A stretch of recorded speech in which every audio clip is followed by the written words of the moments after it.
Halo semuanya, ini adalah episode pertama dari podcast. Podcast apa ya? Belum diberi nama ini. Apa ya? Kok jangan kayak begitu? Kayak conversation yang titik dua Dian. Belum diberi nama, baru Amalia. Apa ya? Baru nanti Dian. Itu apa namanya? Memang belum dikasih nama, nanti lihat ya namanya muncul apa di YouTube ya.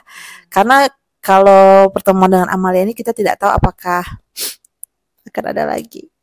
Karena Amalia berhubung akan pergi menggapai impian dan masa depan. Berjalan bersamamu. Dia masih belum cair ya, masih kelihatan kaku-kaku begitu dan belum talaps. Oke. Nah, karena namanya podcast jadi kalian tidak perlu terlalu fokus ke wajah kami yang fana ini. Kalian cukup menaruh handphone di meja lalu mendengarkan suaranya kita. Tidak fokus kita, kasih ini saja. Dikasih hitamnya. Iya. Kenapa ada mukanya?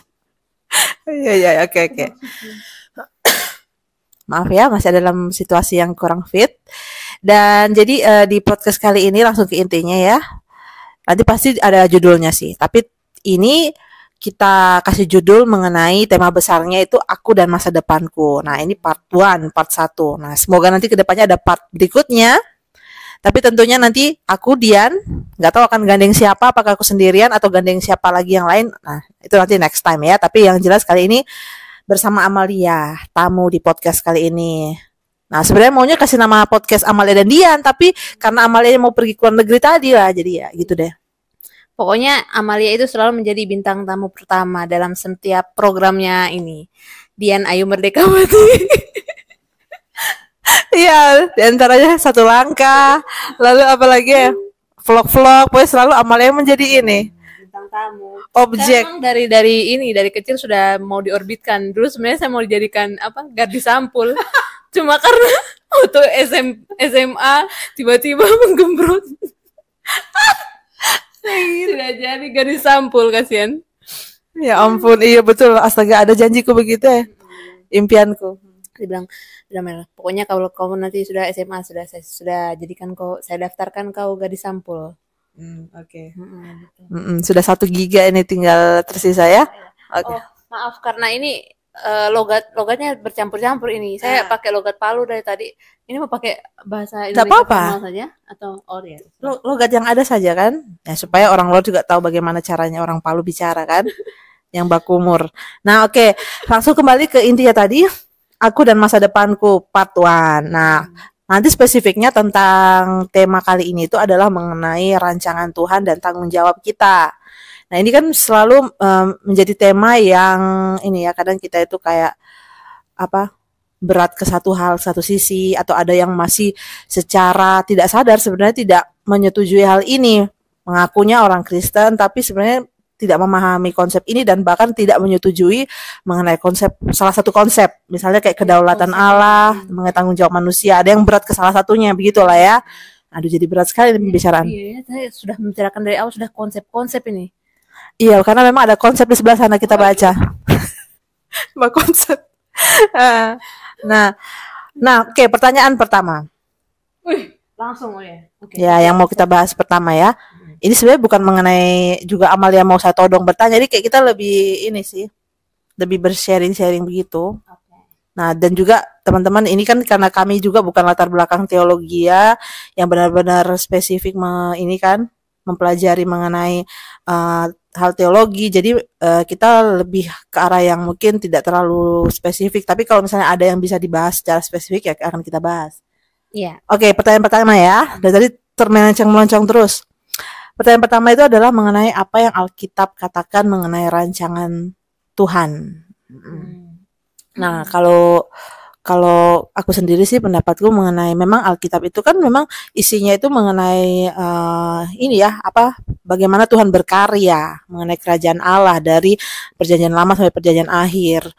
Kalau misalnya kita tidak mendukung mengenai rancangan Tuhan, kita menentang atau kita tidak mengakui bahwa Tuhan itu adalah sosok atau oknum atau aktor di balik hal-hal yang maksudnya terjadi, dia ya, kita jangan bilang aktor di balik segala kejadian dalam konteks negatif, maksudnya adalah dia yang merancang segala hal di dunia ini. Itu berarti kita, kalau kita tidak percaya, itu berarti kita ini kita apa, menyangkali kedaulatan Allah, salah satu atribut Allah, bahwa Allah itu berdaulat. Kalau Amalia gimana pendapatnya?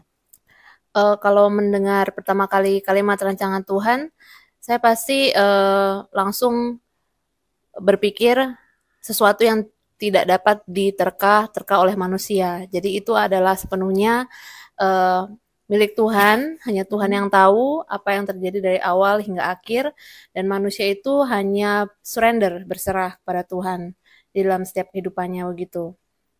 Jadi kalau bicara rancangan Tuhan itu berarti ada kayak semacam kita memasuki ini ya, kayak bukan multiverse, universe yang penuh dengan misteri. Iya, bisa misteri, ada yang misteri, tapi kalau bagi orang percaya sudah tahu tujuannya apa begitu.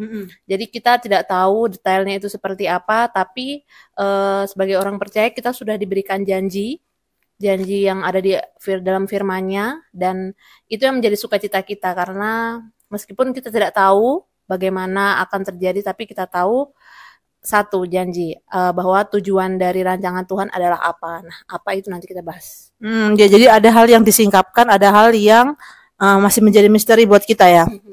Iya, betul sekali. Iya teman-teman, kalau saya ingat satu ayat itu mengenai Ulangan 29 ayat 29 yang berkata, hal-hal yang tersembunyi ialah bagi Tuhan Allah kita, tetapi hal-hal yang dinyatakan ialah bagi kita dan bagi anak-anak kita sampai selama-lamanya, supaya kita melakukan segala perkataan hukum Taurat ini. Jadi kayak ada hal yang Tuhan beritahu mengenai apa tujuan Tuhan menciptakan manusia, itu hal-hal yang diungkapkan di firman Tuhan, di Alkitab. Tapi ada hal-hal juga yang masih tersembunyi, yang bahkan juga kalau kita ingin mencoba menyelaminya, kita nggak bisa mengerti kayak gitu.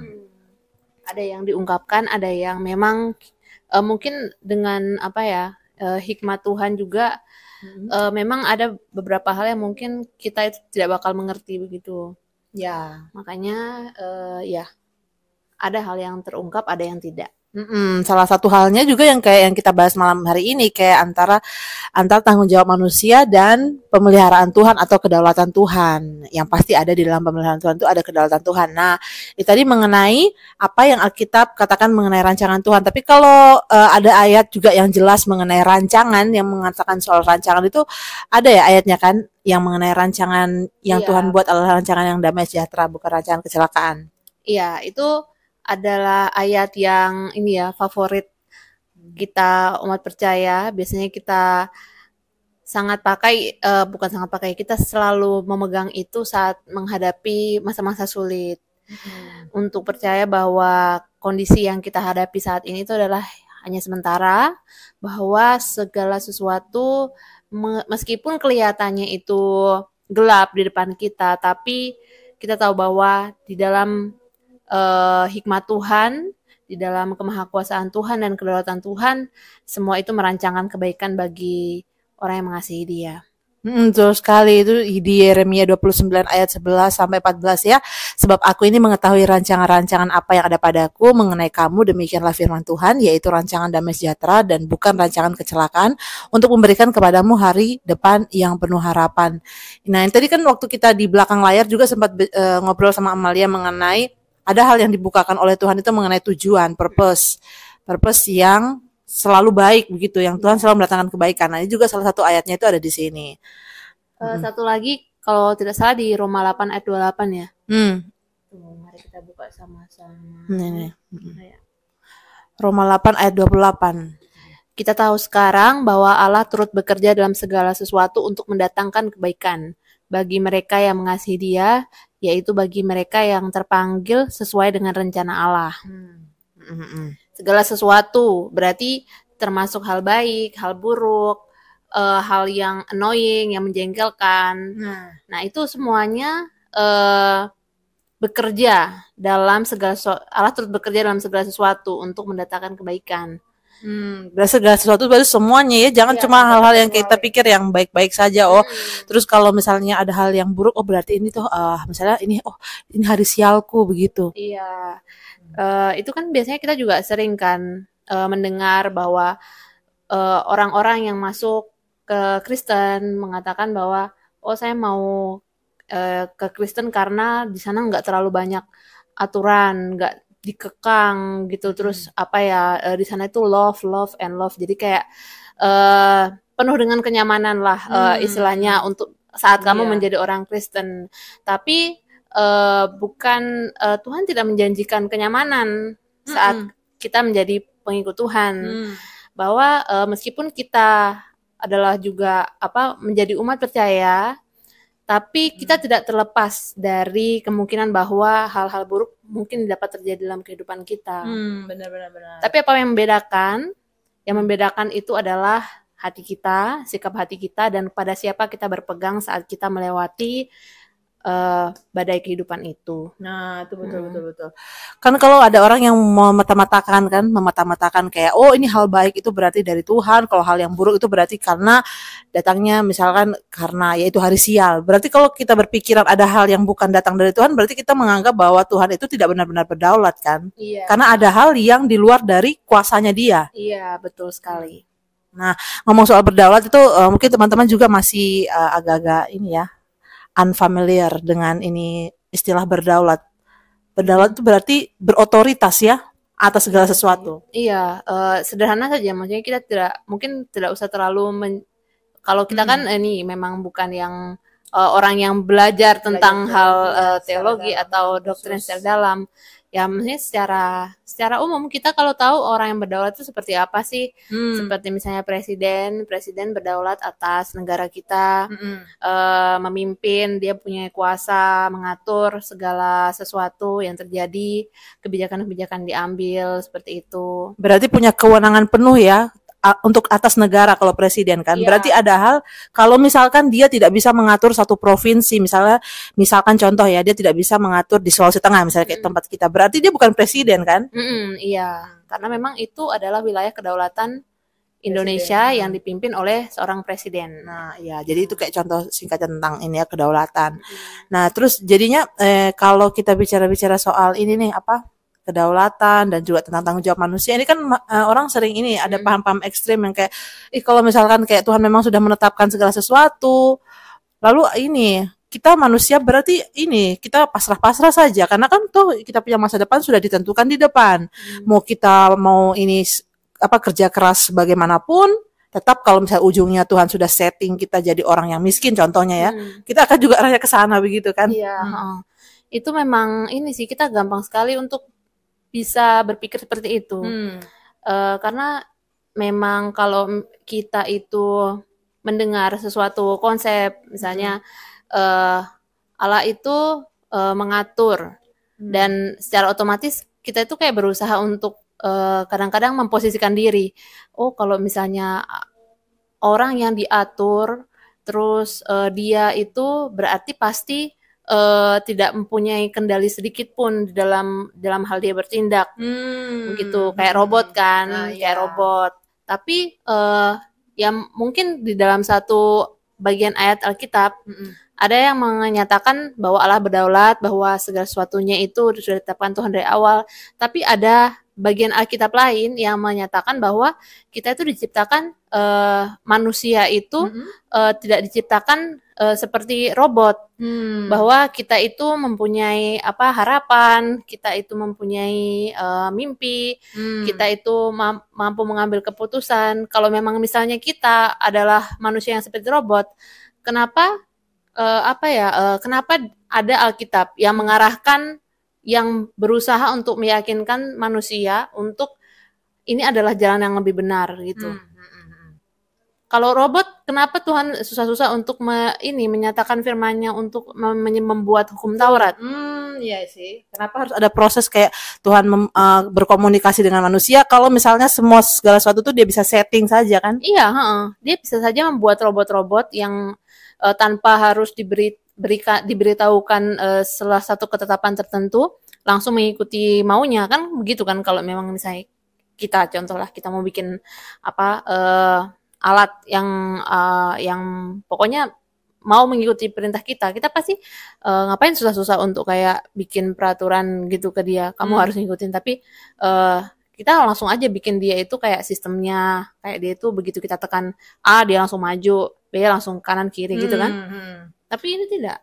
Tapi kalau misalnya teman-teman di rumah pernah ini ya punya kayak robot, misalnya kayak apa ya? Ya mungkin kucing robot lah ya, bedakan dengan misalnya kayak kita punya peliharaan kucing kan di sini si Miko. Nah, dia itu kan punya kehendak bebasnya sendiri. Terus kayak kita punya barang yang misalnya itu kayak robot yang kita ada algoritmanya, kita setting terus kita bisa ini tentukan dari sinilah kita bisa atur gitu. Rasanya beda enggak sih kebahagiaannya? Iya, pasti beda lah. Kayak kita mungkin kita juga nggak tahu ya bagaimana Tuhan itu, kita hanya bisa apa ya, coba bagaimana ya, kira-kira maksudnya ini kebahagiaannya Tuhan. Kebahagiaan dalam hubungan relasi itu kayak nggak akan ada relasi di antara kayak kita sebagai orang yang mengatur si robot dan robot dengan kita, karena dia hanya tunduk sesuai apa maunya kita. Jadi dalam relasi itu sebenarnya ada cinta itu justru tumbuh dalam ini sih, ada dalam kehendak bebas yang Tuhan berikan itu, kasih itu. Ada kerelaan untuk taat, ada kerelaan untuk apa?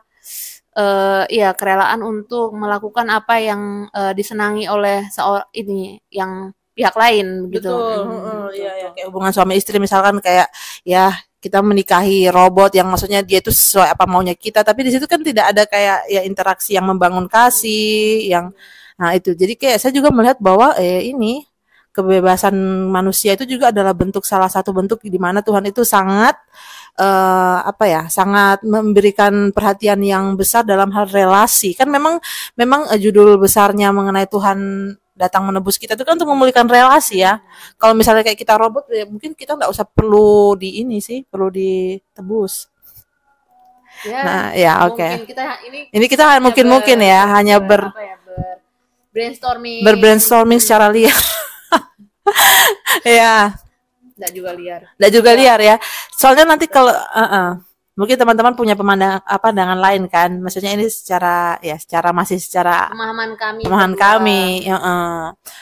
Nah, terus juga ini kalau yang tadi itu kan kita bahas mengenai ini ya, ada masa-masa yang bahagia, masa-masa yang sedih, dan ternyata Tuhan juga ada dalam situ, dan Tuhan itu menetapkan, katakanlah gitu ya, bahasanya menetapkan ya. Iya. Kalau kita pakai kata merancangkan, apakah cocok gak ya kalau misalnya ada tragedi, misalkan kayak kemarin ini ada gempa bumi, likuifaksi, tsunami, itu apakah tepat kalau misalnya kita pakai bahasa kan Tuhan dalam rancangan Tuhan kan? Nah, apakah Tuhan merancangkan itu? Tapi kalau kayak gitu kan konteksnya jadinya kayak negatif ya. Kalau menetapkan itu berarti ada makna yang lain ya. Kalau merancangkan itu atau gimana ya? Kalau menurutmu gimana, Mel? Sederhananya sih sebenarnya sama intinya, menetapkan sama merancangkan. Iya kan, mungkin kalau kita kayak seorang pelukis kan kita pasti tahu yang mana bagian hitam, yang mana bagian berwarna. Jadi kita sudah ada rancangan, memang ada rancangan kan, settingan begitu, penetapan begitu. Nah, iya sih sama juga. Tapi kalau kita bilang Tuhan sudah kayak misalnya kalau ada kayak kemarin ya kejadian ini yang di Palu ini kan gempa, likuifaksi, tsunami, terus kita bilang sama orang Tuhan sudah merancangkan ini semua, itu kesannya kayaknya konotasinya negatif sekali, kayak Tuhan tuh kayak benar-benar sosok yang jahat begitu ya. Tapi kita tuh lucunya manusia tuh mau percaya mengenai penetapan dan kedaulatan Tuhan itu dalam hal-hal yang baik, kita sangat mau percaya itu. Tapi kalau untuk hal yang buruk kita kayaknya ini deh, kayak tidak mau menerima hal itu. Kalau saya sih kalau dalam melihat hal itu lebih pada bagaimana kita menilai sesuatu hal yang terjadi dalam saat itu belum tentu adalah kita menilainya seperti itu juga dalam dalam waktu kedepannya begitu. Dan maksudnya adalah bukannya saya kayak bilang bahwa dalam setiap bencana alam itu kayak berusaha untuk bilang itu adalah rancangan Tuhan yang terbaik, yang sempurna, dan kita orang-orang yang menderita akan hal itu harusnya tidak boleh menangis sama sekali. Tidak. Karena kejadian itu memang buruk. Dan Tuhan juga tidak menghendaki adanya sesuatu hal yang buruk terjadi dalam kehidupan manusia. Namun dari awalnya memang dunia ini sudah jatuh dalam dosa dan sudah begitu rusak begitu di dalam hal dalam berbagai aspek. Jadi bukannya kita mengambil sisi dari bahwa Allah yang merancangkan itu, tapi lebih ke arah bahwa bahkan sampai sekarang kalau bukan Tuhan yang pelihara mungkin bahkan lebih buruk daripada yang seharusnya begitu. Lebih buruk daripada yang seharusnya. Dan mungkin kalau kita mau bilang apa yang mungkin kita lihat saat ini hal yang buruk itu yang dari awal kita percaya bahwa segala sesuatu mendatangkan kebaikan bagi mereka yang mengasihi dia. Roma 8 ayat 28 kan. Karena memang hal buruk, hal baik itu bisa suatu hal yang buruk dan hal baik di mata manusia bisa menjadi hal yang justru terang di mata Tuhan. Kayak yang di ayat ratapan berapa itu? Mengenai apa tuh? Nah sambil Amalia mau cari ayatnya itu kan, jadi kayak memang kan teman-teman kita harus ingat bahwa kita itu hidup di dalam dunia yang sudah jatuh dalam dosa. Jadi kayak banyak hal yang maksudnya itu terjadi juga karena akibat dari dosa itu sendiri. Nah, jadi mungkin kalau saya sendiri memahami tentang rancangan dan penetapan Tuhan itu adalah dalam hal bahwa segala satu hal di dunia ini itu ada dalam pengetahuannya dia ketahui. Artinya Tuhan tidak kaget bahwa terjadi gempa di sini. Dian mungkin hari ini Dian patah hati. Kayak Tuhan kaget, lalu Tuhan kelabakan untuk menyembuhkan hatinya Dian, misalkan begitu. Kayak ada hal yang di luar dari pengetahuan dia, tapi segala sesuatu kayak sudah ada dalam pengetahuan dan seizin. Iya. Tadi itu ayat yang tadi saya katakan itu dalam Mazmur 139 ayat 12. Maka kegelapan pun tidak menggelapkan bagimu dan malam menjadi terang seperti siang. Kegelapan sama seperti terang. Jadi di mata Tuhan yang kita tidak mengetahui apa rancangan dia dari awal sampai akhir dunia ini, apa yang mungkin kita pikir itu hal yang buruk di depan kita bisa menjadi hal yang di dalam rancangannya yang bijaksana itu membawa kebaikan, the ultimate goals. Gitu. Ya betul, berarti pandangan kita itu bahwa Tuhan menetapkan segala sesuatu itu selalu untuk kebaikan memang, walaupun pada covernya kayak kita melihatnya di batasan dunia ini tuh kayak hal itu menimbulkan misalkan ada orang yang kehilangan keluarganya, hal yang tidak baik, tapi itu akan ada kebaikan di balik itu. Tuhan membuat ultimate itu menjadi baik, ultimate goal. Tapi ya itu tadi kita harus tetap menyadari bahwa itu hal yang buruk, hal yang memang tidak seharusnya terjadi.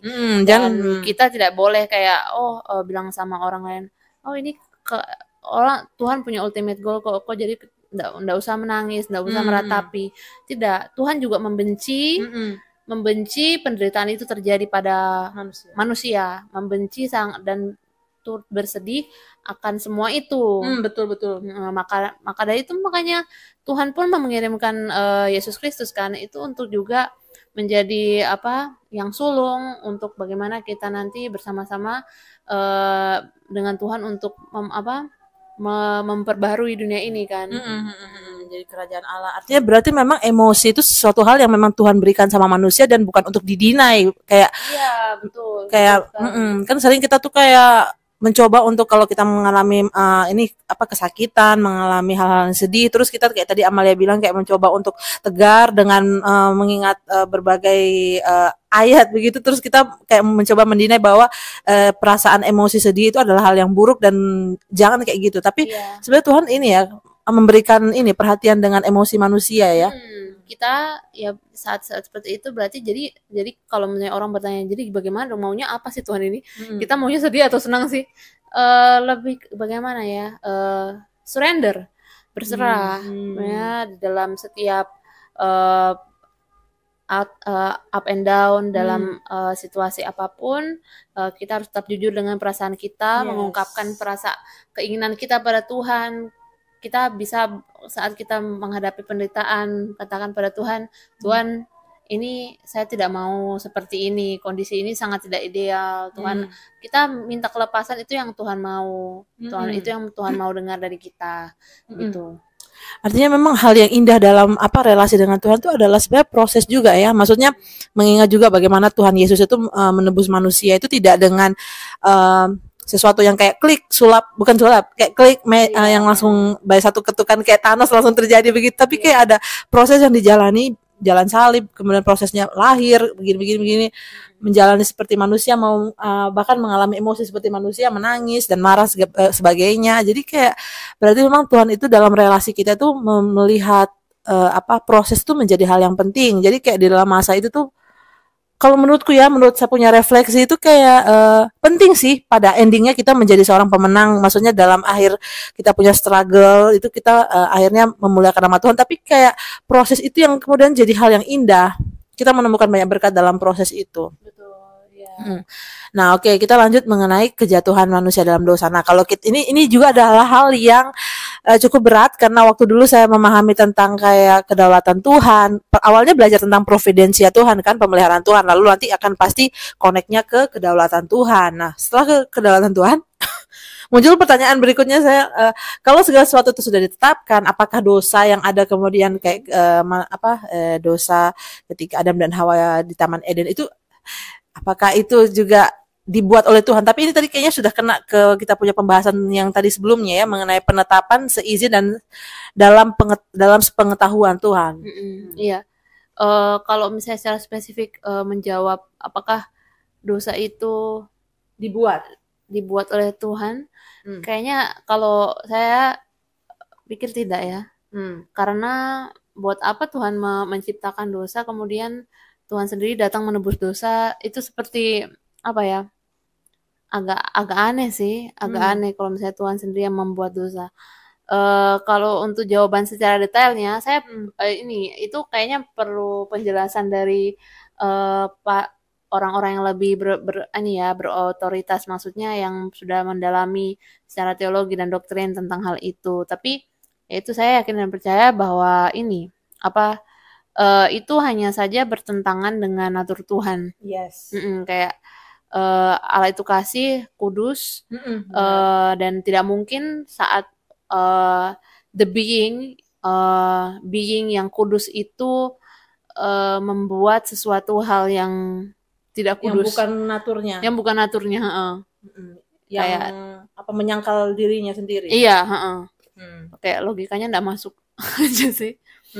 Begitu. Nah, iya benar. Soalnya juga dulu ini saya punya pengalaman sih ya dengan teman pemuda yang waktu itu juga dia ekstrim mengenai kedaulatan Allah, lalu akhirnya dia memiliki kesimpulan bahwa Allah itu adalah sang aktor di balik seluruh skenario mengenai dosa kemudian ditebus. Itu sebenarnya dialah aktor di belakang. Jadi seakan-akan kita itu kayak para pemain yang dikerjain lah oleh Tuhan begitu, karena pada belakang layar itu sebenarnya Tuhan yang menetapkan ada dosa, lalu dia yang kemudian memberikan penebus buat kita. Nah, dulu sempat ini sih kayak iya gimana ya, apakah Tuhan memang seperti itu? Nah, terus kayak yang hal pemahaman sederhana yang bisa menolong saya waktu itu juga, nah puji Tuhannya itu dijawab oleh Pak Pendeta Ivan sih yang dari GRI itu.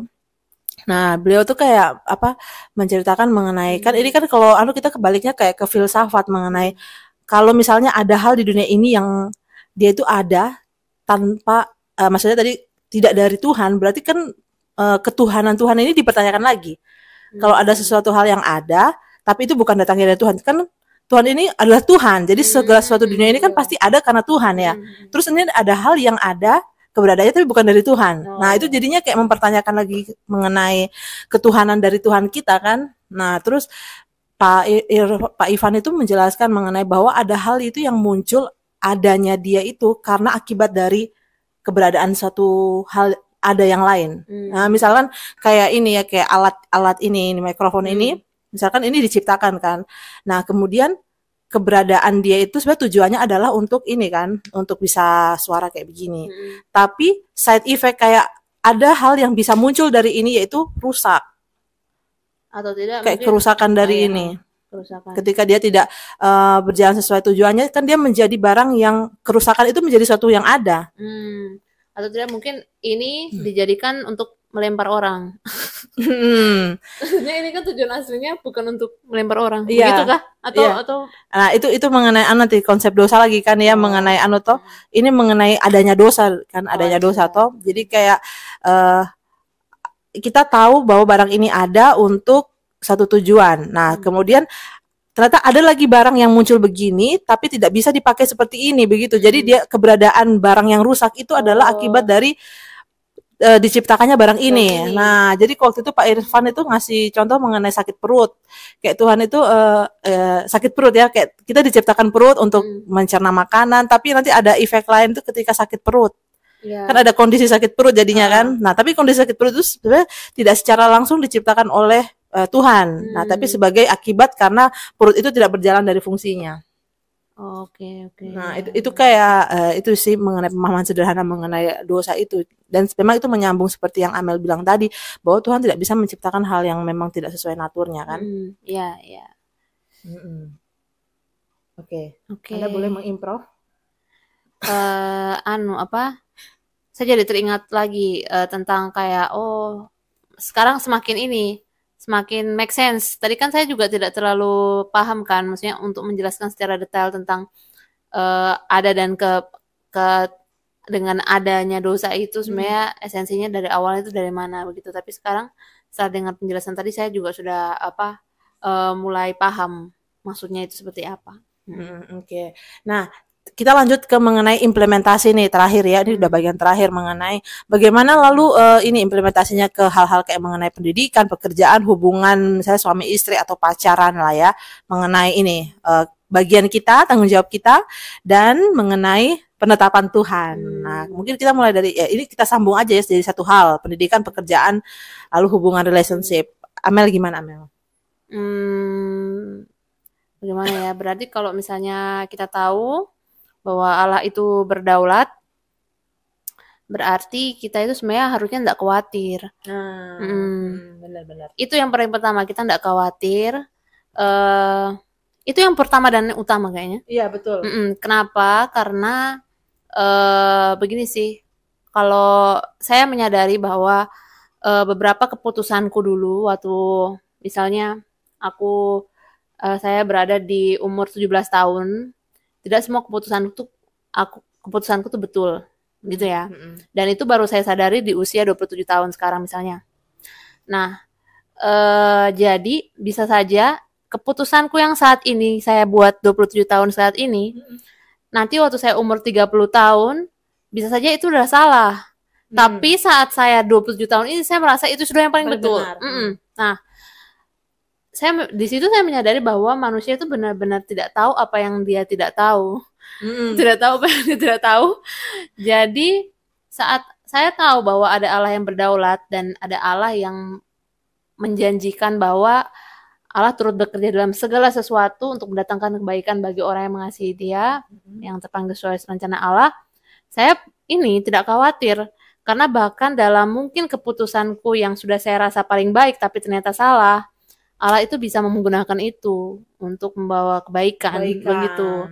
Nah, itu yang membuat justru membuat kedaulatan Allah ini bukan sesuatu hal yang seakan-akan membuat kerangkeng buat kita sehingga kita itu kayak berpikir bahwa kita robot, tidak, tapi justru kita tenang dengan adanya kedaulatan Allah, bahwa kita ada di tangan Allah yang baik, Allah yang bijaksana, Allah yang tahu awal sampai akhir, bagaimana, yang paling tahu bagaimana default manusia itu karena Dia menciptakannya, bagaimana default itu sebenarnya dunia ini, yang paling tahu, dan jadi kita aman. Pikir bahwa Allah itu tidak baik. Nah, di saat kita percaya bahwa Allah itu baik, hal itu tuh akan membuat kita itu pada akhirnya tunggu saya bilang apa? Orientasinya pokoknya dia punya tujuan itu pasti di situ endingnya. Iya, endingnya ke situ. Dan jadi pas waktu tadi mungkin orang tidak percaya pada Tuhan, pada untuk kayak setiap usaha-usahanya itu apakah dan dia untuk percaya kedaulatan Tuhan itu pertama karena dia berpikir bahwa Allah itu tidak baik. Nah, benar-benar. Berarti kalau orang yang tidak percaya mengenai providensia dan kedaulatan Tuhan tuh dia susah untuk surrender ya, karena Iya. kan dia nggak bisa mau serahkan sama seseorang yang dia tidak percayai kan. Iya, iya. Makanya pada akhirnya dia orang itu pun jatuh ke dalam mengusahakan segala sesuatunya dengan cara sendiri, dan tidak percaya bahwa Allah itu berdaulat, karena dia pikir, kok saya mempercayakan sesuatu hal pada Allah yang tidak mengasihi saya begitu. Nah, tapi kekecewaan ini bisa terjadi kan. Jadinya kekecewaan itu jadinya benar-benar kalau orang yang kayak gitu kan yang mengusahakan segala sesuatunya dengan kekuatannya sendiri, kekecewaannya itu jadi sangat-sangat dalam kan. Betul. Dia sudah kecewa dengan dirinya, kecewa dengan Tuhan juga, Tuhan dipersalahkan. Iya. Jadi itulah sebenarnya akar dari awal mula segala mungkin kekalutan kita, kekhawatiran kita, dan keengganan kita untuk surrender pada Tuhan itu berawal dari yang satu, kita itu tidak mempercayai bahwa Allah itu ada bagi kita, Allah itu baik begitu. Benar-benar. Nah, dengan mengetahui providensia dan kedaulatan Tuhan, kita justru menjadi tenang ya. Menjadi tenang. Ada ayatnya itu kan?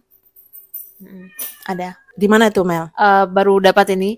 Yesaya 30 ayat 15, sebab beginilah firman Tuhan Allah yang Maha Kudus, Allah Israel, dengan bertobat dan tinggal diam kamu akan diselamatkan, dalam tinggal tenang dan percaya terletak kekuatanmu. Wah, nah itu yang menjadi penutup dari podcast kita pada hari ini. Apa itu tadi? Dengan tinggal tenang dan percaya ya. Dengan tinggal tenang dan percaya terletak kekuatanmu. Ya, di awalnya dengan bertobat dan tinggal diam kamu akan diselamatkan, dalam tinggal tenang dan percaya terletak kekuatanmu. Wah, ayat yang sangat indah, Yesaya 30 ayat 15. Oke, itu yang menjadi akhir dari podcast kita. Semoga berguna ya buat kalian juga yang sama-sama kita lagi ini ya, bergumul memahami bagian firman dan melakukannya setiap hari. Iya, teman-teman yang mungkin ingin sharing tentang juga pemikiran bagian yang ini tentang juga perkumpulannya, atau mungkin juga hal yang membuat dia membuat dia yakin bahwa kedaulatan Allah itu adalah suatu hal yang indah, mungkin bisa komen di bawah. Betul. Nah, itu sangat kita butuhkan ya, supaya kita bisa brainstorming, tukar pikiran, dan bisa dibahas lagi di pertemuan berikutnya walaupun tanpa Amel mungkin. Nanti Amel apakah bisa nge-zoom dari luar negeri? We never know. Oke. Thank you untuk kebersamaan kalian bareng kita. Tuhan memberkati. God bless you. Bye.